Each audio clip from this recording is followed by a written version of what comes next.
শুধু শামশেরগঞ্জ নয়, এবার নতুন করে গ্রাম শেষ হতে বসেছে ফারাক্কাতে। গঙ্গার পার ভাঙায় আতঙ্কে বাস করছেন নয়নসুখ গ্রামের বাসিন্দারা। ফারাক্কা ব্যারেজের ভুল সিদ্ধান্তের কারণে যেহেতু গঙ্গায় ড্রেজিং হয় না, তাই ফারাক্কা থেকে জলঙ্গি পর্যন্ত গঙ্গার ডাউনস্ট্রিমে এইভাবে ভাঙন হচ্ছে বলে অভিযোগ করেন গ্রামের বাসিন্দারা। গত কয়েকদিন ধরে টানা ভাঙনের জেরে স্থানীয় বাসিন্দারা তাদের নিজস্ব আসবাবপত্র সেখান থেকে সরিয়ে নিয়ে অন্যত্র চলে যাচ্ছে এবং বেশ কিছু পরিবার রাত জেগে সেখানে আতঙ্কে দিন কাটাচ্ছে। নতুন করে গঙ্গার পাড়ের বেশ কিছু জায়গায় তলিয়ে যাওয়ায় আতঙ্ক সৃষ্টি হয়েছে গ্রামে। আমরা অনেক আতঙ্কে আছি, এই আতঙ্ক আপনাদেরকে বলে বোঝানো সম্ভব নয়। আমরা প্রায় নয়নসুখের ধারের লোক, ওই দিক থেকে শুরু করে ছারকাপাড়া পর্যন্ত আমরা নিয়মিত রাত জেগে বসে থাকছি নদীর ধারে, কখন কোন জায়গায় হয়তো ধরছে এই হচ্ছে। আমরা প্রশাসন, রাজ্য সরকার এবং কেন্দ্রীয় সরকারকে একটাই কথাই বলতে চাই যে যত তাড়াতাড়ি সম্ভব এটা রিপেয়ারিং করা হোক, না হলে নয়নসুখ আর নয়নসুখ থাকবে না, জাস্ট নামটুকুন থাকবে শুধু এই সরকারের খাতায়। এর আগে কি এইরকম ভাঙন কি দেখা গেছিল? এর আগে ভাঙন হয়েছে 2098 থেকে 2000-এর মধ্যে। স্থানীয় বাসিন্দারা অভিযোগ করেছেন, গঙ্গার পাড় যেভাবে ভেঙে চলেছে দিনের পর দিন, তাতে এইভাবে ভাঙন যদি চলতে থাকে আগামী দিন গঙ্গার তীরবর্তী যে বাড়ি ঘর আছে সমস্ত কিছুই গঙ্গা গর্ভে তলিয়ে যাবে। একসময় ফারাক্কা ব্যারেজ এই এলাকার গঙ্গা ভাঙনের কাজ করত, এখন কেন্দ্র সরকার ফারাক্কা ব্যারেজ গঙ্গা ভাঙনের কোনো রকম কাজ করছে না এবং প্রশাসনের কোনো দেখা নেই।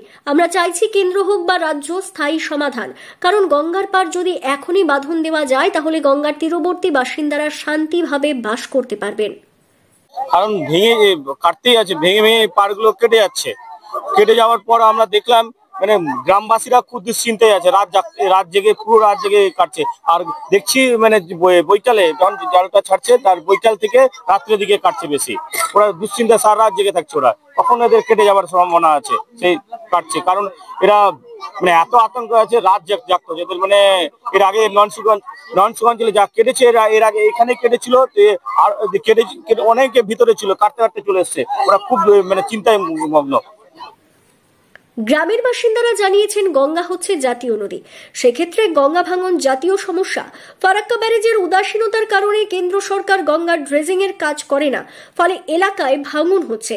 আগে কেন্দ্র সরকারের ফারাক্কা ব্যারেজ ফারাক্কা থেকে জলঙ্গি পর্যন্ত ভাঙন এলাকায় কাজ করত, এখন ফারাক্কা ব্যারেজ থেকে 7 কিলোমিটার আপ ও 7 কিলোমিটার ডাউনে তারা কাজ করবে বলে জানাচ্ছে। নয়নসুখে ভাঙনের খবর শুনে ফারাক্কার বিধায়ক মনিরুল ইসলাম সহ তৃণমূল নেতৃত্ব ভাঙন এলাকায় গত 2 দিন আগে এসেছিলেন। তারপর ফারাক্কার ব্যারেজের জেনারেল ম্যানেজারের সঙ্গে দেখা করে এই বিষয়ে আলোচনা করেন বিধায়ক মনিরুল ইসলাম। ফারাক্কা ব্যারেজের জেনারেল ম্যানেজার তিনি জানিয়েছেন যে 7 কিলোমিটার আপ ও 7 কিলোমিটার ডাউন স্ট্রিমে ফারাক্কা ব্যারেজ কাজ করবে, তার বাইরে রাজ্য সরকার ভাঙনের কাজ করবে। তৃণমূলের বিধায়ক ফারাক্কা ব্যারেজের জেনারেল ম্যানেজারকে বলেন, এটি একটি জাতীয় সমস্যা, কেন্দ্র সরকারকে সমাধান করতে হবে। তখন ফারাক্কা ব্যারেজের জেনারেল ম্যানেজার জানান, আগামী দিন ফারাক্কা থেকে জলঙ্গি পর্যন্ত একটি মাস্টার প্ল্যানের তৈরি করছে কেন্দ্র সরকার, তাতে গঙ্গা ভাঙনের সমাধান হবে বলে বিধায়ককে জানিয়েছেন বলে জানা যায়। যেভাবে গঙ্গা ভাঙন বিভিন্ন এলাকায় হচ্ছে তাতে রাজ্য সরকার কোনো রকম চুপ করে বসে থাকতে পারে না, তাই রাজ্য সরকার যতটুকু সম্ভব সেচ দপ্তরের মাধ্যমে ভাঙন এলাকায় কাজ করছে। তবে তিনি আরও জানান, ফারাক্কা ব্যারেজের ভুল সিদ্ধান্তের কারণে যেহেতু গঙ্গায় ড্রেজিং হয় না, সেই ড্রেজিং না হওয়ার কারণেই ফারাক্কা থেকে জলঙ্গি পর্যন্ত গঙ্গার ডাউন স্ট্রিমে এইভাবে ভাঙন হচ্ছে। প্রায় 7-8 দিন ধরে ভাঙছে। আমরা খুবই প্রচন্ড বলার নেই, এত ভয়ের মধ্যে আমরা রাত্রি যাচ্ছে, আমাদের প্রত্যেকটা রাত এই 7-8 দিন ধরে আমরা প্রত্যেকে জেগে আছি, গোটা গ্রামবাসী জেগে আছে। আমাদের না খাওয়া না ঘুম, আমাদের কিছুই নেই, আমাদের এইটুকুর মধ্যেই আছে। এরপরে তো আমাদের কিছু হলো, আমাদের কোনো জায়গায় নয়, যা যে কোনো জায়গায় আছে সেটাও নেই।